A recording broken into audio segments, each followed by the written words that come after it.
Thank you very much, Katik. Could I also acknowledge the traditional owners of the land that we've gathered on tonight, their elders past, present and emerging, to Maurice, Leanne, Angela, all of the other distinguished guests, ladies and gentlemen. It's my very great pleasure to be with you tonight to represent the Leader of the Federal Opposition, Bill Shorten, who sends his very best wishes for tonight's event. I thank you very much for inviting me along, and I also thank you for the very positive comments about my kulta. Based on those comments, I intend to wear one every Friday night from here on in.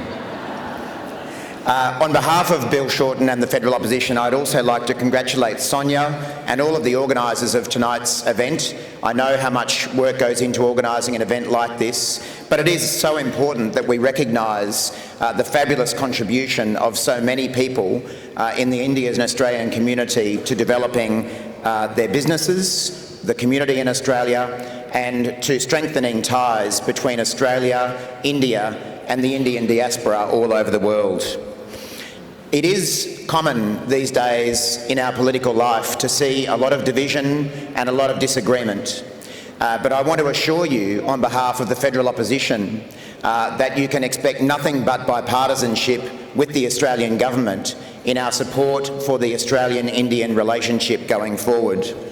And to that end, just this week, the Shadow Trade Minister, Jason Clare, has actually spent the week in India meeting with Indian government officials and business leaders to further that relationship. I'm conscious that I am now the only person standing between this speech and the next award winner, so I'll leave those remarks at that. But again, we really value your contribution and thank you again for having me here tonight.